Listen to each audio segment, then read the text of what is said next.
Somewhere in a city, a giant building catches fire, and all of the police and firefighters' sirens wail across the whole city. At the top of that same building, two girls stand together. One of the girls reminisces that she had no riz and felt no love in her life, but now things have changed. The girls look at each other, and they have identical rings. The pink-haired girl, Sadu Matsuzaka, continues to say that she finally has learned what affection means, and she and her partner fall from the building as they smile. On a sunny day, a boy gathers his courage and asks Sadu for a date, but she stays confused for a second and says she likes somebody else. She goes away, and the boy's heart shatters like a piece of glass. His friends arrive from behind and ask what was the outcome.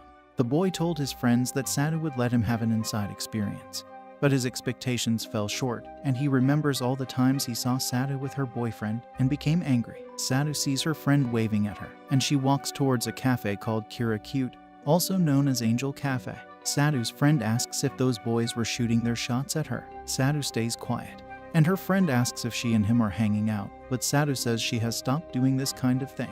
She drops the bomb and says her heart has been stolen by some person. Her friend is quite shocked to hear the woman of all men has actually fallen for someone, as Sadu is known to have a revolving door of men. Sadu shushes her as she is the only one who knows her secret, and that is why she is starting to work for money. They continue to talk for a moment, until her friend holds her, and Sadu grabs her tummy, which reveals that her friend has increased weight.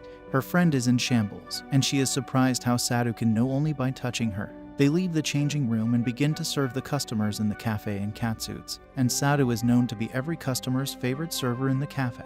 After a long and tiring day, Sadu returns home and sees her favorite girl, Shio-chan, whom she met a few days ago.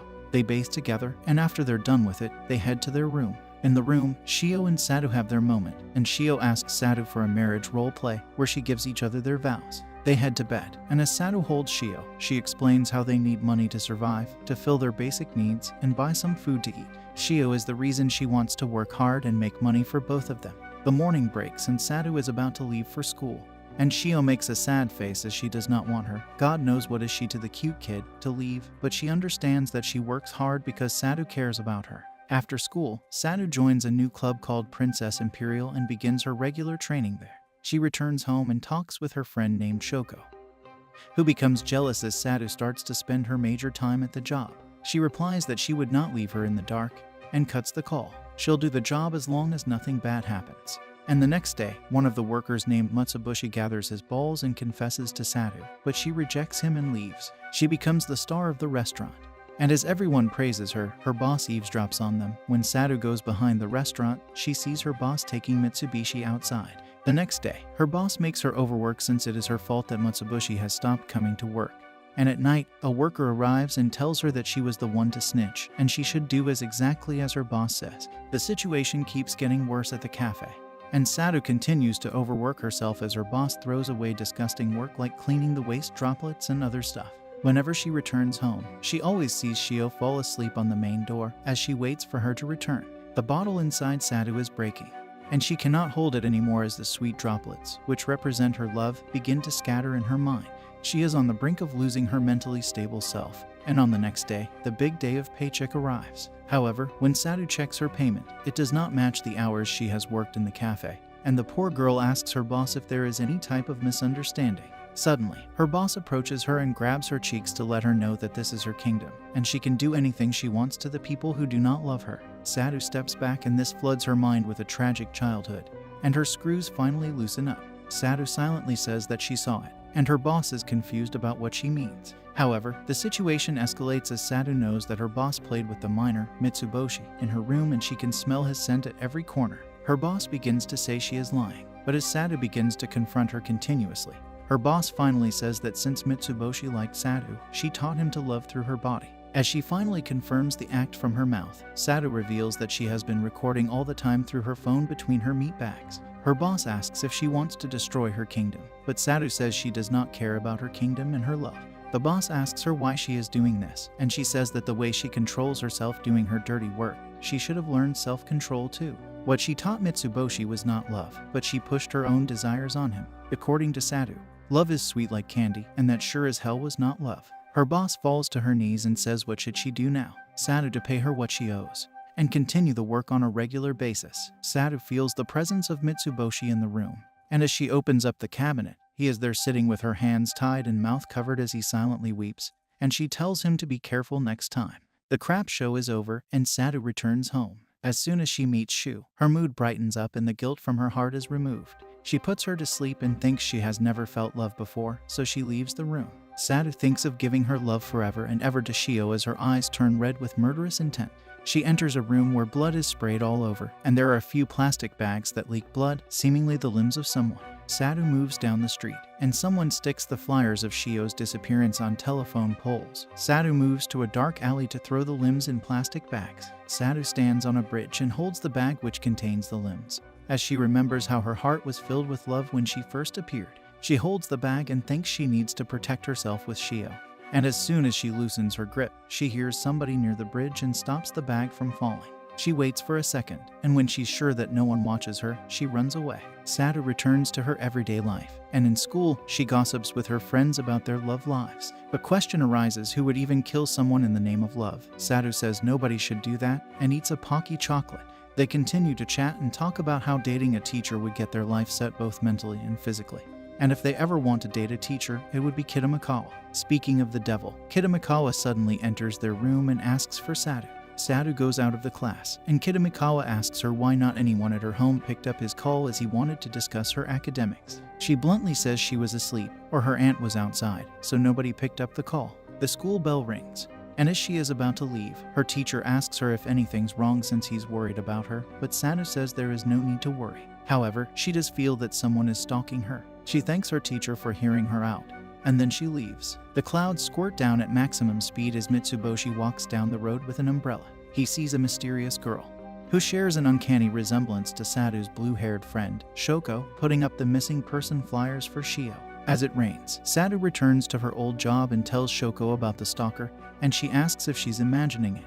However, she remembers a super clingy customer, and Shoko suggests that the stalker may be him. After their cafe endeavor, their manager tells them that she will hire a new guy soon who will kind of act like a bodyguard. Sadu walks home at the dark night hour and thinks about Shio, who completes her sweet places in her heart. However, as she tries to use her mobile, she notices a silhouette behind her and she runs. But it is just a kid who is following her, and when she moves into a dark alley, the real deal breaker arrives. Kitamikawa is the real stalker and reveals his true intentions, which are to spread her legs wide open and destroy her. He grabs Sadu and she begins to see him in a bitter way, but she's powerless. However, she suddenly pulls a string from her shirt, which starts a loud alarm to alert everyone in the area. But Kitamikawa leaves his hand and silently walks away as he warns her that if he gets her the second time, there is no saving her. Sadu returns home and Shio runs to greet her, and Sadu falls on her. She kisses her and her heart is filled with happiness. And when they are about to sleep, Sadu promises that she will not let anyone ruin their happiness. The next day, the harasser of a teacher leaves his home for school and bids farewell to his family, including his kid.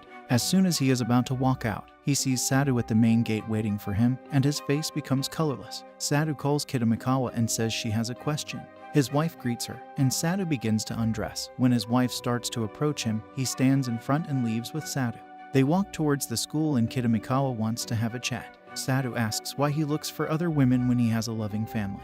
And he replies that he just wants to make love to other women as one is not enough for him, and this is what this brainless dude calls love. This reminds Sadu of her mother, who used to give her candies and call it love, and suddenly she grabs his tie and slams him down. She stands on his wiener, which arouses him even more, and she calls him a pain-loving fantasizer and also asks if he wants his beautiful family to collapse since Sadu might not be the only one he has tried to groom. She asks him to not compare himself to her since he's the only person who swims in his own lust. Back at home, Shio begins to do house chores, and she reaches the door where the chopped down parts are, but she cannot open the door. After the long day, Sadu walks back home and feels reborn thanks to Ship, and to save it, she will reach heights that humans cannot reach. As she walks, she sees a mysterious man who passes flyers to everyone.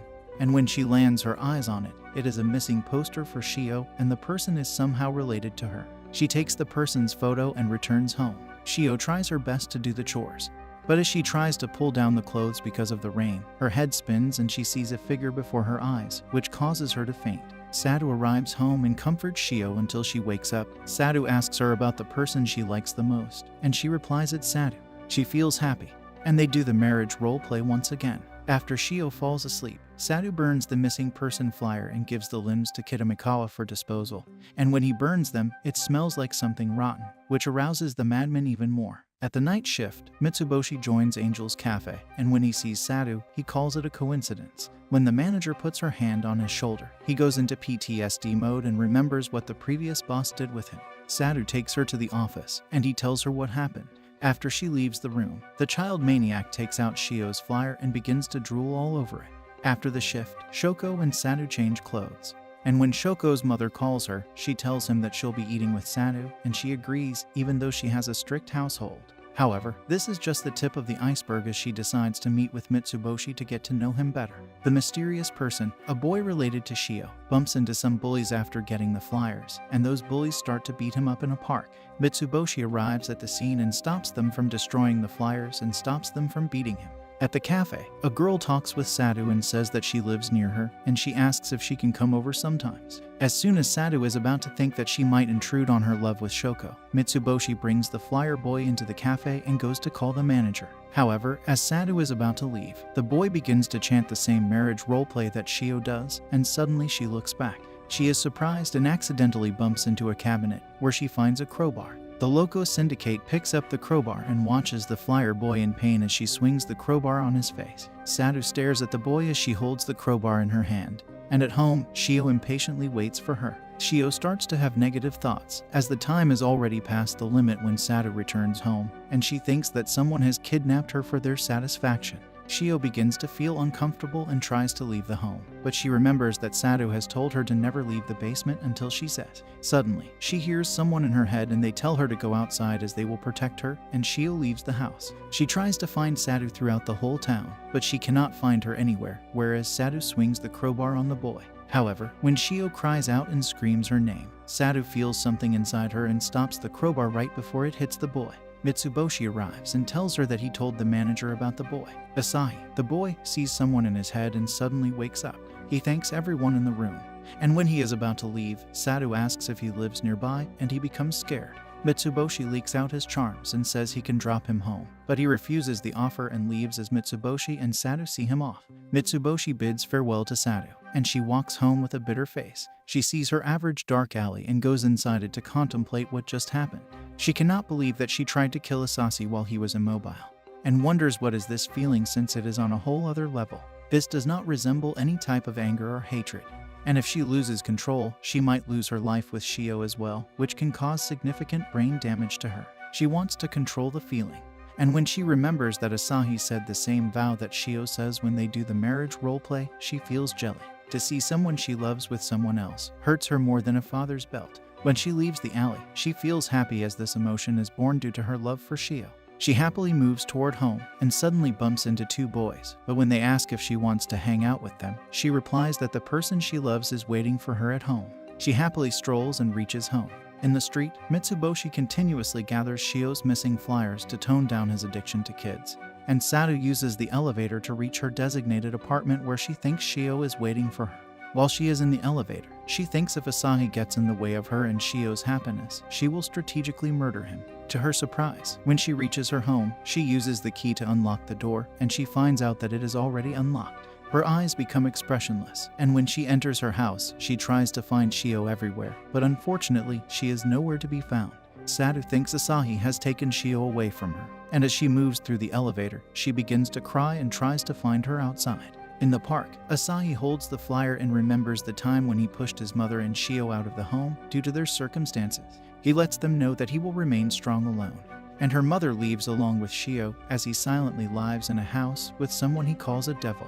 His head hurts and he runs with determination to find Shio. Shio is currently in a dark alley hiding from everyone's eye as she is scared, and when she sits behind a trash can which symbolizes Mitsuboshi, her head starts to spin and she wonders what to do now. Suddenly, she sees the same ghost who forced her to leave the house, and she asks the person about their name. The ghost silently tells her to follow it, and she begins her chase through the whole city. She reaches a street where the ghost stops, and Shio asks the ghost, who looks similar to her mother, who is she, and why she feels nostalgic in the street as if she has visited it before. The ghost moves away once again, and Shio begins to follow her as she feels like the ghost has grabbed her hand.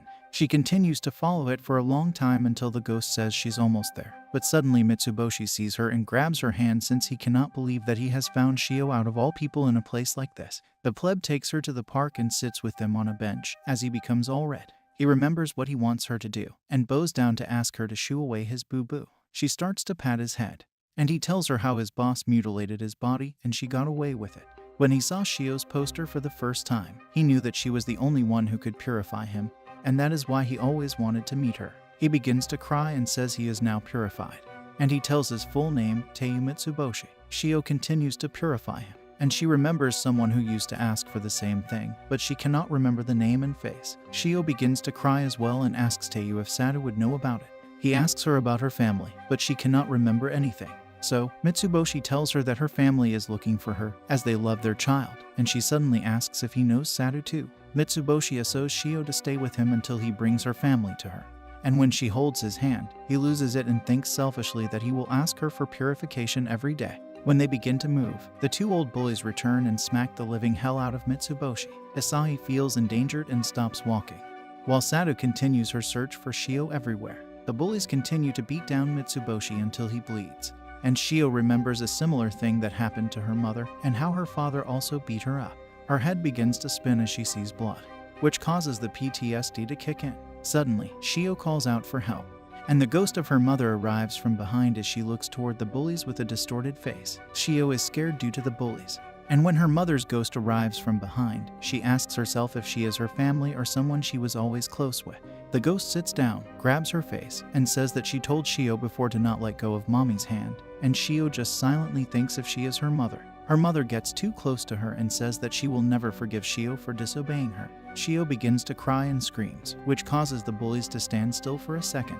Somewhere in the city, Asahi holds the flyers and screams out to Shio, but it does not reach her. In the park, the bullies have opened up Mitsuboshi, and then they lay their eyes on Shio and remember that she is the missing kid from the flyers. One of the bullies thinks that they can give her to the police for an award, but the other bully tells him to stop and let the flyer boy know she is here so they can beat that boy up. The bullies pick up Shio from her hair, and out of the blue, Sado arrives in the park and calls the bully out. Sado tells them that she needs some playmates for herself, and the deprived bully goes near and grabs her from her waist. He asks her to crash at his place, and he will even give her money if she obeys him. However, as menacing and possessive Sado is, she asks the bully if he loves anything more than money, and hugs him to pull out a taser to attack him, which causes him to fall unconscious. The other bully rushes towards her and she throws the Jizzy Jack machine at him, but she misses. When the bully taunts her that there is no way she can fight him unarmed, she picks up her bag and smashes his head with it. Both of the bullies are sent flying, and Sado tells them that her world is now monochrome and that her loved one is snatched from him. She drops and opens the bag to take out a knife along with the taser. The bullies begin to cry out and beg for their lives, but Sado is not merciful in this case and ultimately kills them with the knife by stabbing them. A few moments later, Mitsuboshi regains consciousness and sees Sado taking Shio away in her hands. Sado continues to walk down the street as she holds Shio, and while she's unconscious, Shio feels something soft and warm touching her, and as she opens her eyes, she sees Sado holding her. She holds Sado and begins to cry out loud. Shio tells her that she feels scared and apologizes for breaking their promise since she went outside without Sado's supervision. Shio continues to cry, and Sado holds her as she says even if she is late sometimes, she will always return to her love castle to meet her princess and never let her down. Sado will always protect Shio, and then she puts her to sleep on the bed. While Shio sleeps, Sado opens up a cupboard and sees a jar of sweets her mother gave her as a form of love, and she contemplates that it was all her fault. She goes outside and promises to herself she will never screw up again,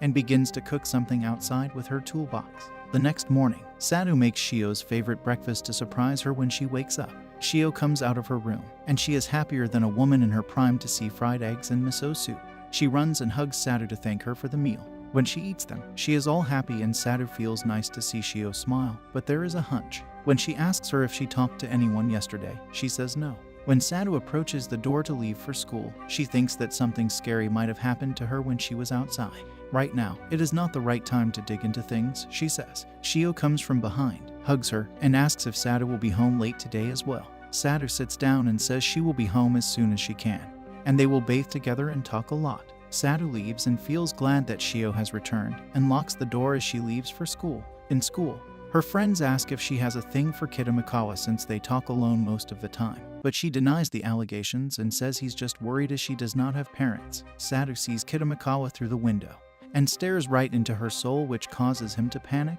and he leaves. In the staff room, Kitamikawa wonders why not anyone in her home answers the call, even though he discarded the bag she gave him. The thought of her aunt not answering her begins to connect with the bag. He thinks that Sadu is not a normal girl, and when she scolded him right after she picked him up from his home, the masochistic fella felt aroused, and those eyes were not of someone normal. He becomes full of lust and licks her photo on his computer. At Angel's Cafe, Shoko tells Sadu about a rumor of the murder where 2 people's eyes were gouged out with a knife in the park, and now everyone asks each other to go home quickly. They change into their work clothes, and their manager, Maitori, tells them that they're late and starts to work them as early as possible. She also asks Sadu why she is working more shifts than normal, and she replies that she has a dream to achieve. Maitori says it's nice to have dreams at an early age, and everyone praises Sadu. Maitori reveals that she sent a package to Sadu's house multiple times, but no one responded to the delivery guy. Sadu says nobody told her about it, and says she will take the certain package home herself. Sadu asks Maitori why Mitsubishi does not come to the job anymore. She replies that he is currently taking time off at his home, and they should work hard as now they are short-staffed. At his home, Mitsubishi lies in the bed as he continuously glazes on Shio's missing paper and wants to do unworldly things with her. At the apartment, Shio draws something in the cupboard as she tries to remember her family, and suddenly, Sadu arrives and they take a bath together as she promised. After dinner, Sadu makes Shio a hamburger steak, and she happily eats it. After Shio sleeps, Sadu goes to the other room and begins to wash down the dried blood on the walls. She washes it off a little, and after that, she begins to calculate her paycheck, and she realizes that she needs to work hard to create the love castle she wants for herself and Shio. In the room where Shio is asleep, the focus shows us the sketch that she made in the cabinet, which is the ghost of her mother who has a distorted face. In the morning, Shio eats the breakfast that Sadu made for her. She continues to stare at the cherry tomato, and Sadu asks if the breakfast is not good. Shio simply replies no, and that the cherry tomatoes are cute, while the drawing in the cabinet is still there. Sadu returns to her job and her friend, Sue, says she looks a little down today. Sadu feels anxious because of how Shio has been behaving differently than normal, and she does not know what has gotten to her. Sue says Sadu's bag looks super cute today, and Sadu says that she used to be a fan of fake sweets, so she still attaches the fake sweets to her bag. When she looks in her locker, she sees her tie look different than before but does not really bat an eye on it. Sue asks her to work hard since Shoko is on break today, and it will be their first time to work together. Sue leaves and Sadu also follows her to the main hall for the job as she wants to work hard for her dream. As Sadu cleans the table and thinks about what she should make for dinner tonight, she hears something fall. Sue accidentally drops the glass from the tray, and it wets the customer's pants. The customer asks her to call the manager, but Sadu apologizes to the customer, begins to wipe his pants, and almost touches his limp sword. The customer blushes, and as he also has a smoke, Sadu asks her to comply with the no smoking rules, and his melted heart begins to follow her orders. After the shift ends, Sue and Sadu head back to the locker room to change clothes and gather their items. Sue compliments her ability to handle everything and calls her super pretty. However, Sadu disagrees and says she is not perfect at all, since due to her misconduct some things turned out severely bad for her. She thinks to herself that she lost someone whom she cherishes the most, and she will not make the same mistake again to face everything with all her power. Sue says that she has always admired Sadu, and wonders what she is made of. Sue asks how she was made, and she lands her eyes on Sue's bag where some of her fake sweets are attached to it. At the train station, Shoko talks with Mito on call, and she asks her about Sadu and her address, but she does not give her Sadu's address and says that even if she gives her the address, nobody answers the door. At the cafe, Sadu finally knows Sue is the one who opened her locker, and she confronts her. However, things escalate as Sue reveals herself to be a stalker of Sadu, and she has bought everything similar to what Sadu eats, wears, and even the blood cups. But it is still not enough for her, since she cannot go to the same school as her, and she cannot do the same hairstyle as her hair is short. Sue went through Sadu's resume so she could see her address, and she understood that no one lived with her. She asks what she hides from everyone, even if she lives alone. She begins to hear voices in her head about love, and to shut Sue's yapping, she gets up and kisses her. Sue begins to contemplate what just happened, and as Sadu begins to undress her, she sits down and thanks her for her love. However, when Sadu hugs her, she reveals that she is mad at her, and in her head, the words of her aunt still ring. She cleans off her lips and gasps as she still feels bitter. She rushes home and searches Shio all over the house as she wants something sweet. Sadu finds Shio lying on the floor while she covers her head. Shoko, on the other hand, goes to Mitsubashi's house and asks her mother to show his room. But as she knocks on the door, he is in the toilet. Shoko waits outside and sees his old photos, which causes her to wonder how his life would have been if she had been born in this house. She leans on the door, and it suddenly opens up, which causes her to fall inside his room, which reveals all of Shio's flyers in the room. Mitsuboshi locks the door and asks his mother to not disturb them as he looks down on Shio. Back at Sadu's apartment, she holds her as Shio as she remembers about her family, and sees her mother in a dream where she also tells her not to leave the house. Shio says this is her punishment as she lied to Sadu before, and God is angry at her. Sadu feels bitter and wants to say something, but she just cannot spill it out since she also commits a Yuri act. Meanwhile, Mitsuboshi asks Shoko's help to clean his room, which is full of Shoko's flyers. And when Shoko accidentally steps on a flyer, the glazer loses and jumps onto the flyer to save it. He tells Shoko about Shio, who purified her, and he becomes disgusted enough to try to leave his house. However, he suddenly asks her if Sadu lives with her aunt, or if she lies to everyone. Shoko watches him in confusion, and he finally reveals that he saw Sadu taking Shio away with her in the park. He says if that is the case, they cannot forgive Sadu as she might be doing something evil with that child. Talk about irony here. Sadu finally realizes the things she does to save the love between herself and Shio are not justified. She sees her aunt before her eyes, who asks her if it is the love she always wanted as she smirks. Shoko calls Mitsuboshi a brainless maniac as she cannot believe Sadu would do such a thing. He tries her best to tell her that he is telling the truth, but she runs away from his home and cries why would he do such a thing, even though he is hot. She sees the flyer on a pole and calls out to Sadu to ask what in the hell is happening. Sadu tries to tell Shio about her crime, but as soon as she begins to confess it to her, her voice dips from her mouth and she is unable to speak about it. However, she gathers enough courage for her loved one. She tells Shio that she betrayed her love for someone else, but she will always love her. As Sadu cries, Shio hugs her and says I love you too, since Sadu is Sadu, and no one else would work so hard for Shio's betterment. They hug each other and cry their hearts out.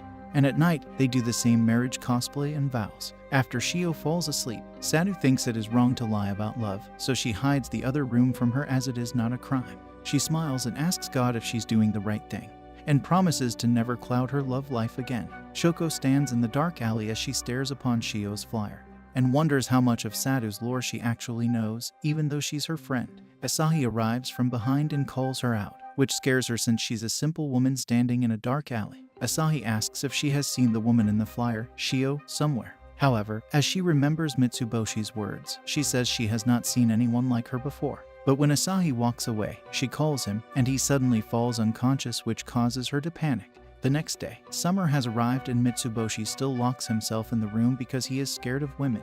While he uses his computer, he hears someone at the door, who talks with his mother and asks his whereabouts. To check who wants to ask about him, he sees Sadu giving his mother a notebook, supposedly from the cafe.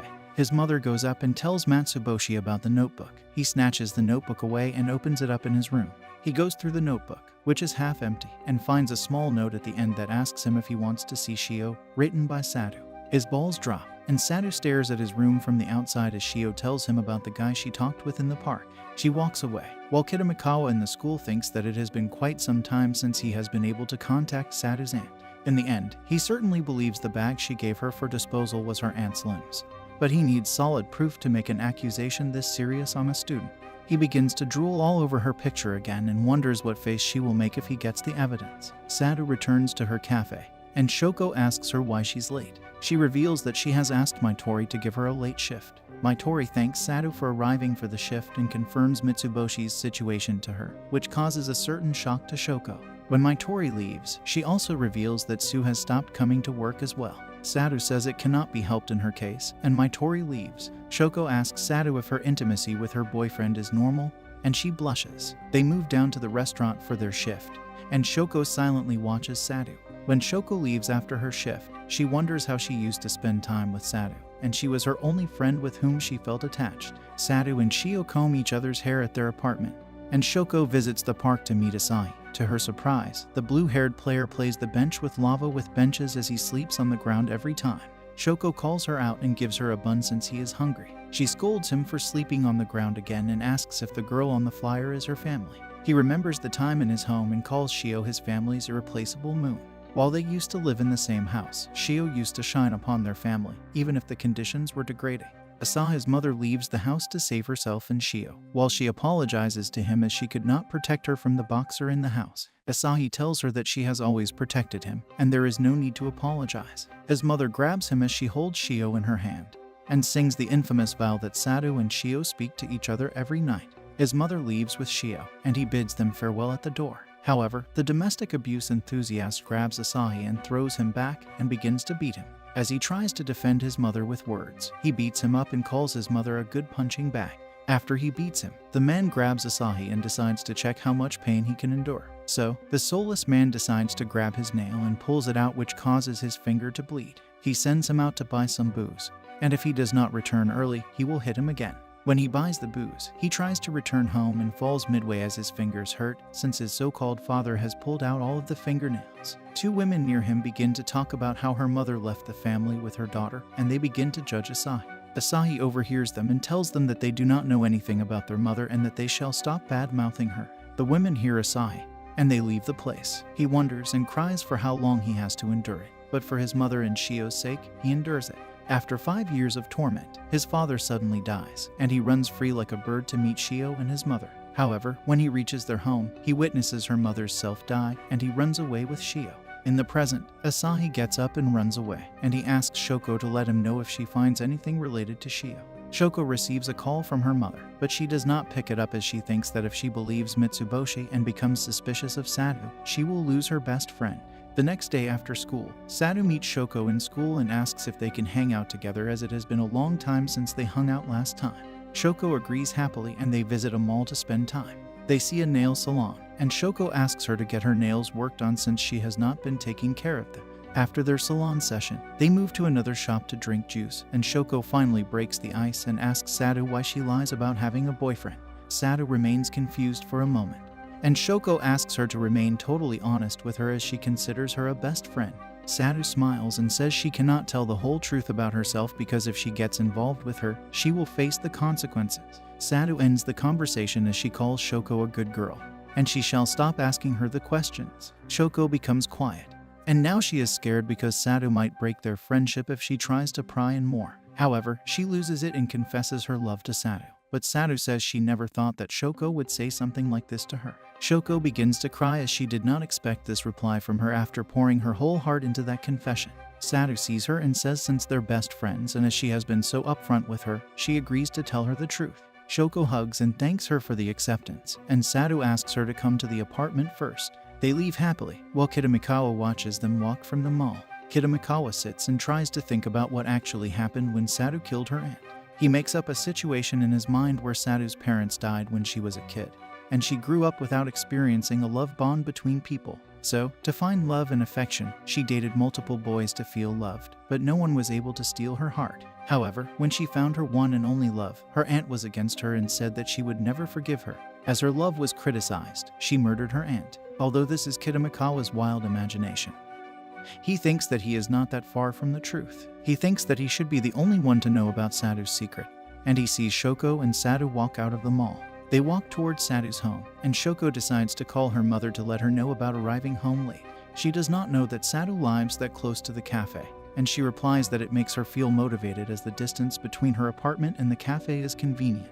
They continue to walk, and they have the average girl gossip that anyone can imagine. Shoko thanks Sado, and because of her, she feels more liberated than ever. Sado says she also feels great to have a friend like her, and they continue to walk. However, they do not know that Kitamikawa is on their tail. On the other hand, Shoko does not call her mother, but instead, she lets Mitsuboshi know that she is currently visiting Sado's home for investigation. Shoko sees the apartment building and hesitates a little. They get into the elevator, and Shoko asks her about her lover, but Sado ignores her questions. Shoko smells something cooking as she feels that she has visited the place before, but she cannot remember when.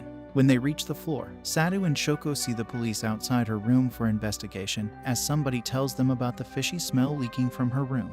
The police came here for an investigation, but they waited outside since no one was opening the door. Kitamikawa watches them from behind, as he desires to see what happened to her aunt. The police ask Sado to comply, but when she disagrees first, the police say they have a warrant, and Sado somehow agrees. She has a bitter look on her face and sweats, and when Kitamikawa sees her panic, He begins to lose his shit as one of his dreams becomes true. Sadhu sits down for a second and knocks on her door, which leaves the woman hunter confused.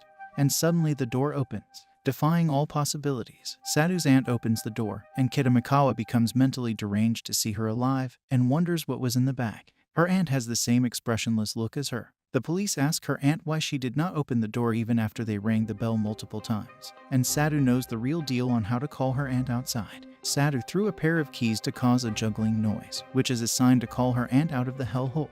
Her aunt asks the police what they want to inquire about, and they tell her about the report. They ask her to let them check the apartment, and when she sees Sadhu's face, she lets them inside. Shoko begins to feel uncomfortable and introduces herself to Sadhu's aunt, and she invites her in. When Shoko looks inside the apartment, she feels like Spider-Man and her senses tingle, which tells her that it is not right to go inside, but Sadhu's aunt forces her in. Now everyone is inside the local apartment, and after the police search every bit of it, they do not find anything suspicious. However, when they see the locked door, they ask Sadhu's aunt if she can open it.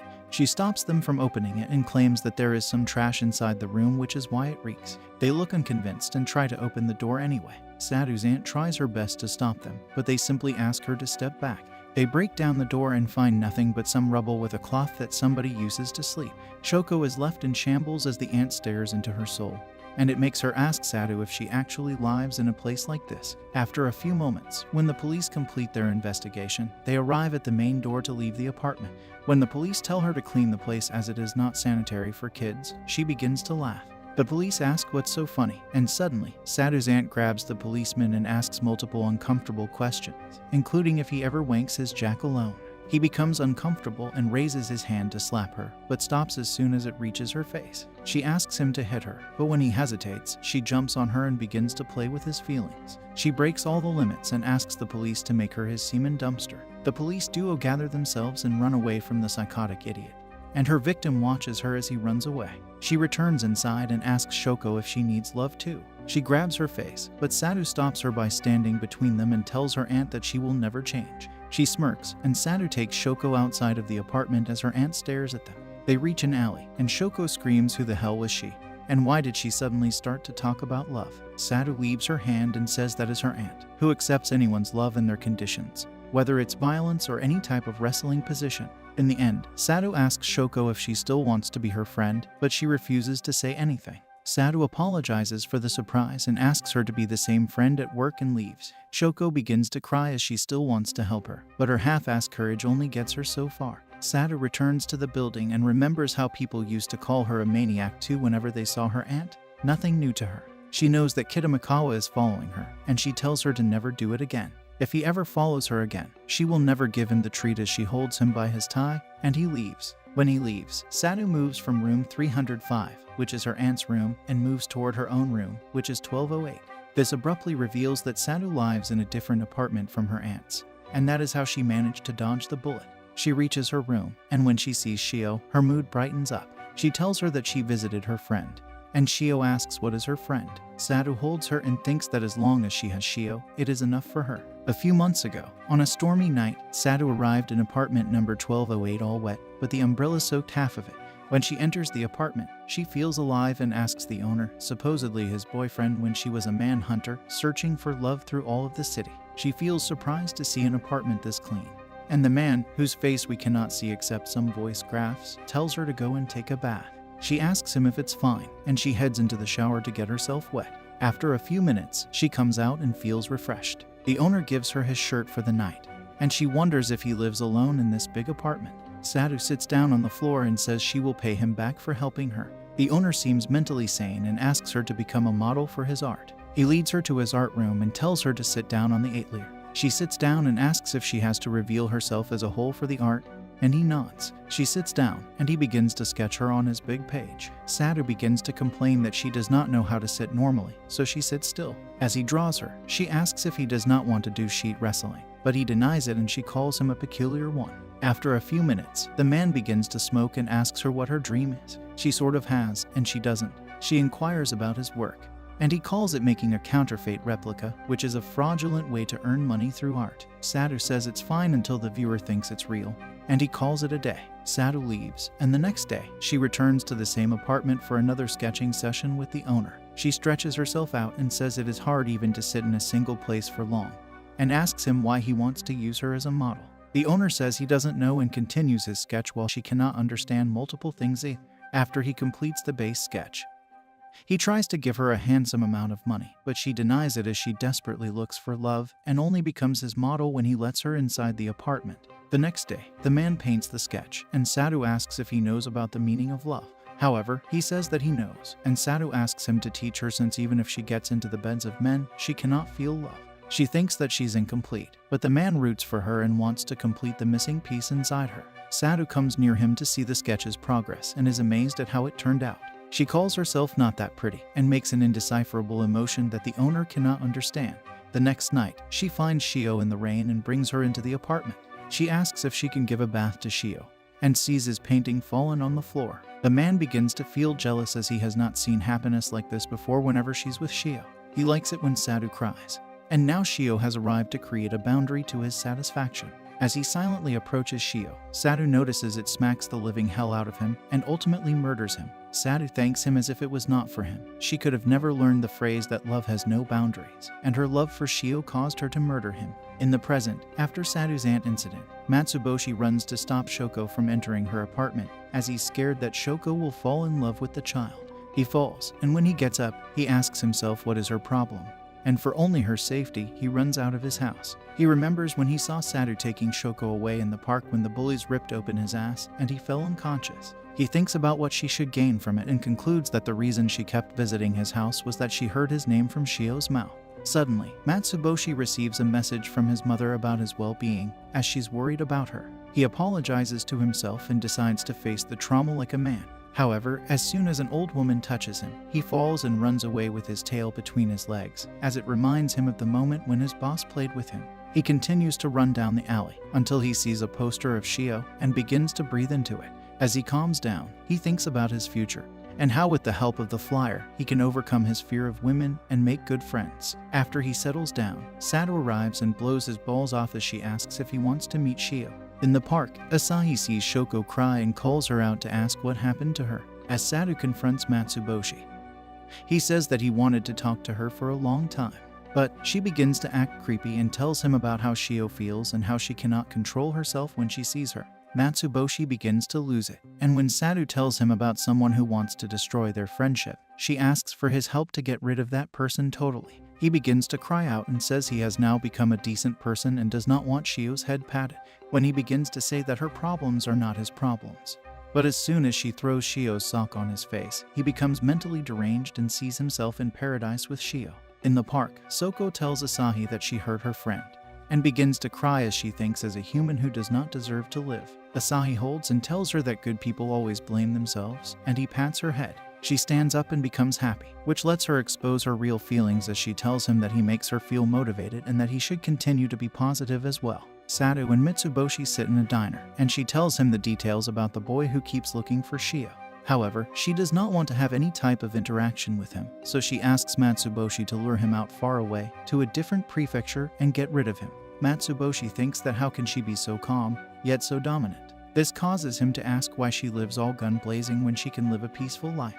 She replies that she is doing all of this for Shio, and when Matsuboshi asks what he will get in return, she says that the knight will earn his right to see the angel. He agrees to her plan. In the alley, Shoko and Asagi continue to put up the flyer while Asahi cries as he sees his sister's face. When Shoko gives him her handkerchief, he suddenly gets a call from someone, and when they say that they have a clue about Shio, his eyes are open wide. Asahi stands on the bridge as he waits for the person who called him last night, and it is no one other than Mitsuboshi. Asahi greets him, and he tells him about the clue he supposedly saw at the Yakashina station, a station much far away from their town, but they can reach there without changing trains in between. He becomes irritated and asks what is his clue. Matsuboshi silently puts his hand inside his bag and pulls out a tie which someone turned in at the train station, according to the pathetic Sadhu's pawn. As soon as Asahi sees the tie, he begins to inspect it and learns that the name Shio Kube is written on the tag. The lying pawn tells him that he thought the tie was connected with this case, and confirms that she has been missing for 3 months now. He gives a so-called theory that someone lured and took her somewhere else, which is quite a possibility. And if they keep this theory in mind, it is better for Asahi to look for Shio somewhere else, rather than to lurk around in the same neighborhood each day. Asahi confirms that the writing on the tie is his mother's, and Matsuboshi's story makes sense, but something still holds him back and he tries to think what it is. When Matsuboshi tells him that he can help, Asahi tells him to shut his hole, and he asks how he knows that he was the person he called by just looking at him on the bridge. Matsuboshi is left surprised and says that he has met him before in the park when the bullies were living up to their name. However, Asahi screams at him and asks why he did not tell him earlier. He adds that he's playing a trick on him, and this is not a game as his loved one is suffering somewhere he does not know. As soon as Asahi calls him a dirty old hypocritical adult, Matsuboshi lashes out at him and says that he is nothing like his boss, who toyed with him. Asahi feels disgusted, moves his hand, and runs away with the tie. He finally knows the clue, that being Matsuboshi can let him get close to ship. However, when he returns to the bridge, he's not there anymore. Asahi feels hopeless, as the only thread that could lead him to Shio is lost. He feels like it's the end of the world, and thinks that she may not be alive by now, but he will not give up as his biggest fear is not being able to find her. He cries as he remembers Shio, and returns to the park at night. Shoko arrives at the park to meet him, and he tells her about the major clue he found. She asks if he remembers the person he saw, but he only remembers that he was a blondie. Shoko asks if he wears a hairpin, and he nods. However, she tells him not to believe his words, but Asahi bids farewell, thanks her for the care, and says that he will go either way. Shoko begins to cry and says he should look for happiness himself, but he says that Shio is her happiness, and he won't stop until he finds her. She grabs his hands and gives him pure motivation for his journey. In the end, she asks him to exchange numbers with him and asks to promise him to smile at the end, no matter what. Shoko goes inside and kisses him. They both smile and bid farewell to each other. On the bridge, Matsumoto reports back to Sadu about the situation, and that he's not sure whether Asahi believes him or not. He also asks when will he be able to see Shio, and she says after he completes the task. However, as he walks with lunatic eyes, Shoko eavesdrops on his conversation on the bridge. Asahi walks into the train station, and Sadu follows him there as she thinks that he will go there first. She remembers how she has always been alone, and she has to eliminate all risks that tend to hurt her love with Shio. She was always alone, but when she met Shio, she became the light of her life, and her darkness was filled with light. Today's their anniversary, and Sadu visits a sweet shop to celebrate it with a bang. As she walks toward the apartment, she sees a shop that sells a couple of rings, and she buys them for herself and Shio. When she returns home, Shio greets her and Sadu makes a lot of sweets just for her. After they eat all of the sweets together, they lay down on the sofa. Shio asks her a few questions about the sweets that she bought and asks if she can make them too. However, as she has never cooked before, this will happen quite some time later. This leaves Sadu starstruck, and she goes into a thinking mode about the future, which she has not done before. Shio asks what happened, and she begins to yap that her life was always tasteless. But thanks to Shio, she can do things more happily, and their wedding is proof of living together forever. Sadu blushes and takes out the wedding rings she bought, and she asks Shio to get married right away. They happily move out of the apartment, and suddenly, Shoko watches them come out of the apartment and take their photo. Sadu hears the click and sees Shoko outside their apartment with murderous eyes. Her hands begin to shake as she does something on the phone, and Sadu grabs her by her hand and throws her inside the apartment. Sadu looks down at her emotionless, and on the other hand, her aunt watches the clouds as she smirks. Sadu tries to open her phone, but she does not know the password. When Shoko tries to tell Shio something, Sadu grabs her hand and takes her to another room. She remembers all of the events from her past, but Shoko tries to comfort her and hugs her. When she feels complete, she tries to leave her apartment, but the lunatic grabs her from her mouth and says she did not buy her lie. Sadu holds and points a knife at her as she holds her face. When Shoko rejected her previously, she lost all of her respect in her eyes, and a girl like that cannot be believed. Sadu apologizes to her, and when she holds the knife on Shoko's throat, she begins to fight back using her nails and peels down the skin of the hand that holds her face. However, this goes all in vain, and ultimately, the heartless prick slices the throat of someone who used to call her best friend, and she passes away. After she murders Shoko, Sadu opens up the cabinet to see Shio inside it, and she's all worried to see the scratches on her hand. That's one bird down. And in the alley, Asahi stands still as she sees a message notification from Shoko, where she has sent him a photo of Sadu and Shio together, and he just stands still. After the craziest events of the series, Sadu lies down in Shio's lap, and she thinks that she has never seen her before like this. Shio concludes that Shoko said something to her, which is why she lashed out at her. When she combs her hair with her fingers, she remembers her mother who died in her lap, and this makes her uncomfortable as she thinks that Sadhu also has met with the same fate. However, Sadhu breathes out, and Shio thinks she is only exhausted. She wonders why Sadhu protects her so much, even if the place is a castle for only both of them. Shio leaves Sadhu to put a blanket on her and wears the apron to start cooking in her style for Sadhu. She tries to make curry with the everyday items, and when she starts to cook it, she remembers the time when she tried to open a can of food and her father beat up her mother by throwing her in a door. He says that their kids are useless because of her, while their father feeds on booze every day. He tells her to do something with her life and earn, and the mother begins to carry the glass shards. Shio tries to help her mother, but she stops her as it is dangerous, and the situation keeps getting worse every day. In the present, Shio cleans the apartment after she cooks the food. Suddenly, she sees Shoko's blood on the floor, but as she is just a kid, she calls it dirty and wipes it away. She remembers the time when her mother showed her a kimono that her in-laws gave her, but her husband ordered her to sell it. She goes into a dilemma that if her husband dies, she will live a happy life. When Shio moves to throw Sadhu's sweaty clothes into the laundry, she finds Shoko's blood-stained clothes there, and as she stares at them, she silently throws Sadhu's clothes with them. In the past, Shio went outside to pluck a flower for her mother, and when she went inside to give it to her, her mother scolded her for going outside and said this was all her fault. After she was born, they ran out of money, and her mother began to cry. Shio does the iconic purification with her pats, and her mother thanks her. As her mother smiles, Shio tries to find something that can keep her heart from breaking into pieces, and she asks her mother to go outside with her, as if she's with her, and no one can hurt her. She agrees, and when they go outside, she asks Shio where she wants to go, but she stays quiet. They continue to walk, and her mother tries to find something entertaining, while Shio tries to find something that can fix her broken heart, a jar in her mind. According to Shio, a person's heart is like a jar. If it breaks, the person breaks as well. As they walk, she sees a jar across the road and leaves her mother's hand to check it in the shop. However, suddenly the truck approaches to do its job, but her mother saves her and tells her to never go outside again. She orders Shio to stay quiet, which is equivalent to stealing her freedom of speech. But Shio speaks out and says if they continue living like this, her jar will break.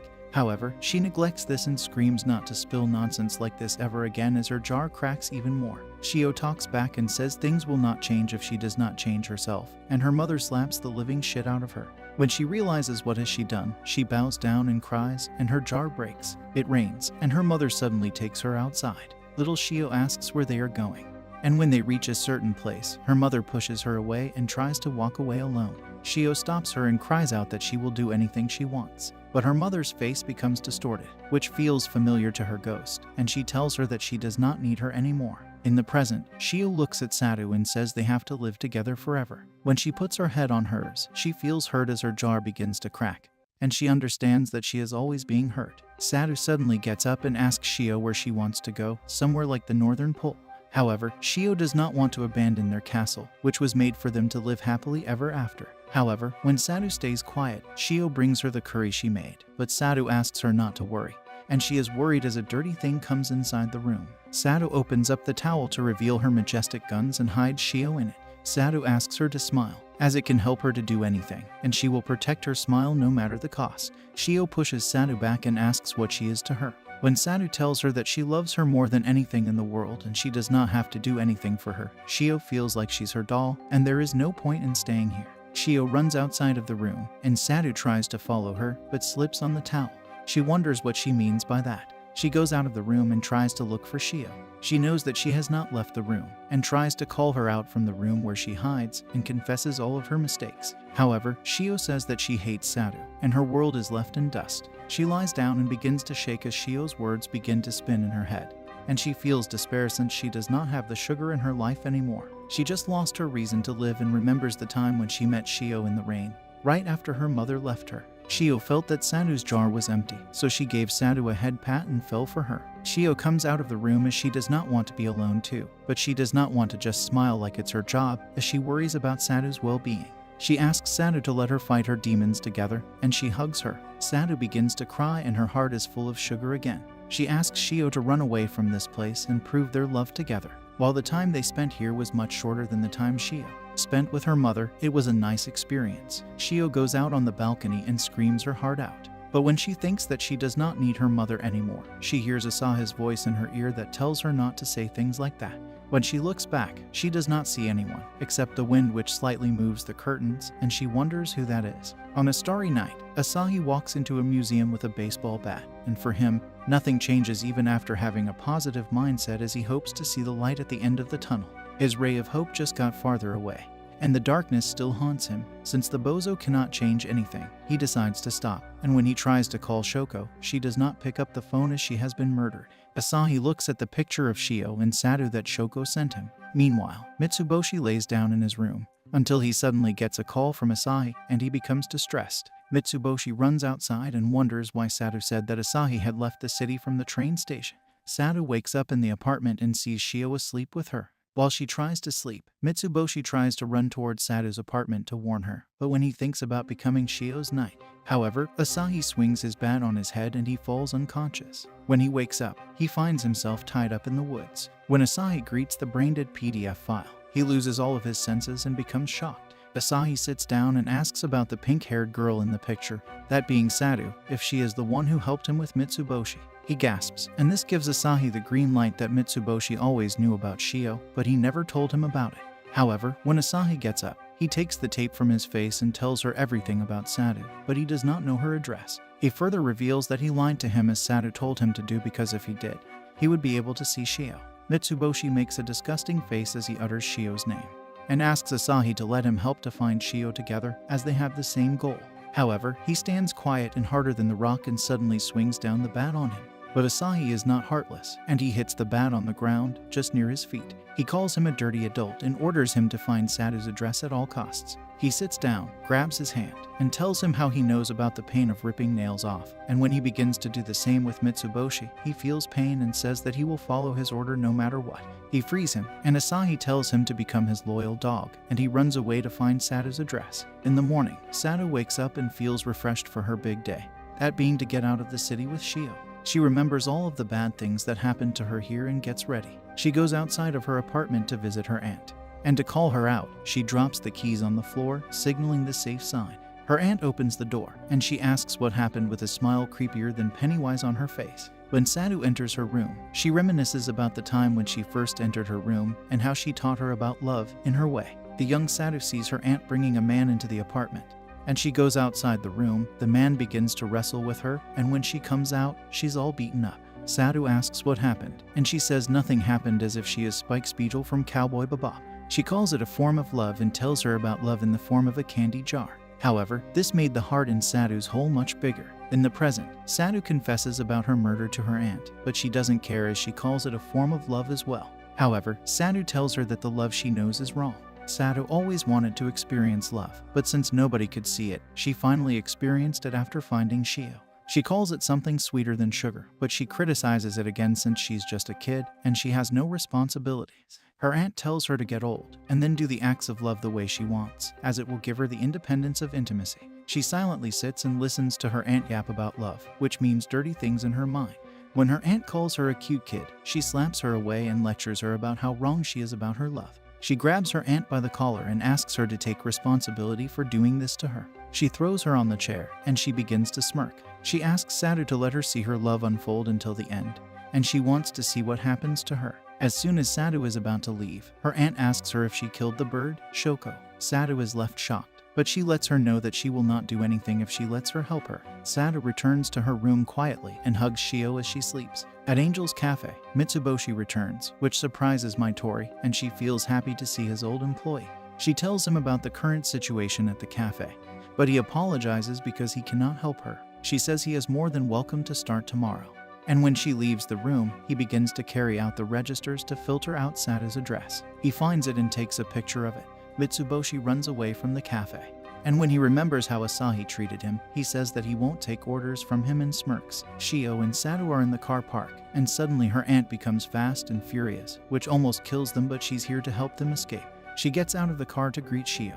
And when Shio feels a little comfortable with her, Sadu tells her to stop talking, and they get in the car. They buy multiple food bags with petrol cans, and she plans to go somewhere where no one can find them. A girl arrives and gives Sadu 2 passports, and she moves away to throw away everything she owns. Asahi tries to reach Mitsuboshi, but he does not pick up his calls. However, Mitsuboshi goes to her apartment, and to his surprise, he finds no one in there except her aunt, who fuels his fear of women. After all preparations are done, they return home and make their one final vow in Japan. And this time, they wear proper clothes and put rings on each other's hands. In the moonlight, they kiss and finally become the lovers they always aspired to be. 12. After their vows, they bathe together and decide to give their love castle a proper goodbye, and a future full of fun is waiting for them. While they bathe, Mitsuboshi fights his demons inside Saru's aunt's apartment.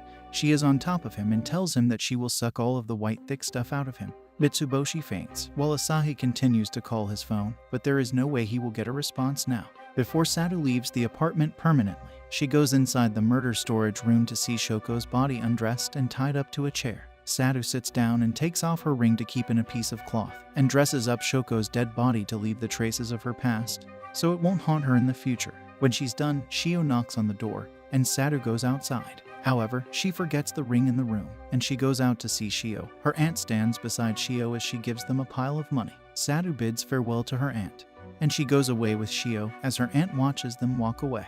Asahi calls his phone one last time, and since Saru's aunt is not inside the room, he picks it up and tells him about the second traumatic experience with older women and the address. In the lobby of the apartments, Saru remembers that she had forgotten her ring in the other room, and Shio asks her to go back together since they still have time. Asahi stands in and inspects the photo that Shoko sent her. He lands his eyes on the apartment number in the photo, which contradicts Mitsuboshi's address of room 305. Saru and Shio get the ring back from the apartment. However, her aunt thinks that they have already left, and goes upstairs with a lighter, and it really does not look cool in her hands. As Saru walks with a bag, Asahi walks with the bat. When Saru and Shio move down to the lobby with the help of an elevator, her aunt's aunt spreads petrol everywhere on the top floor and lights it all up with the lighter. After Saru and Shio reach the lobby, they finally hear the final boss music as they meet with Asahi face to face for the first time. They run back into the elevator and move to the third floor as Asahi tries to stop them. But do they know that when they get out of the elevator, they will meet the one and only Mitsuboshi? Saru asks him what he is doing here, and he tries to steal Shio from her as the fire alarm rings. She knows what her aunt has done, but since Asahi is downstairs, she cannot take the risk and moves to the top floor to find a way. When Asahi reaches the 12th floor, he blazes through the fire and enters Saru's apartment. However, he finds no one other than Shoko's dead body in the apartment, which leaves him in a major shock, and he cries remembering the special moment he spent with her. Asahi sees the elevator reaching the rooftop, and he moves there. Shio and Saru meet Asahi in the same room, and when she tells Shio to run outside, Asahi moves to smash Saru's head. Asahi misses the headshot, and he gravely injured her leg. He grabs Shio, but she says that she will not go with him. He tries to convince her, but she says that she does not care about her family because her mother abandoned her. Asahi tells her that her mother had to release her because when she slapped Shio, she started to become the thing she hated the most. When she left Shio, she returned home and poisoned her husband, which ultimately killed him. However, this is not enough to convince her, and she tells Asahi to thank mom for leaving her with an unhappy life. Asahi drops his bat and feels lost. And when a big blast occurs, Saru and Shio head to the rooftop. When Asahi tries to follow them, the blast melts down the fences, which blocks the path to the roof. Both stand on the building as it burns down, and Shio thanks her for always being by her side. Now that there is nowhere to go, they decide to die together. They stand on the corner and hold each other's hands as they jump from the building. Saru hides Shio on her chest as her whole body flashes before her eyes. After a few days of the mind-boggling incident, the news channel breaks down everything, and Saru's aunt is arrested on arson charges. For Kitamikawa, police arrive and arrest him on PDF file charges as his family crumbles into pieces. And for Mitsuboshi, he continues to watch the window in his room as she remembers the things that women did to him. Last but not least, Asahi goes to the hospital with a flower bouquet, and it is revealed that Shio survived the fall. However, when he enters her room, it feels as if Saru has been reborn inside of her, and she is not the same Shio we all know anymore. Asahi becomes depressed to see her sister in this state, as Shio wonders why Saru kept her alive. She still holds her headband in her hands and decides to keep on the cycle of happy sugar life forever and ever, which can be tormenting for a lot of people. What a major turn of events. This surely is one of the anime of all time.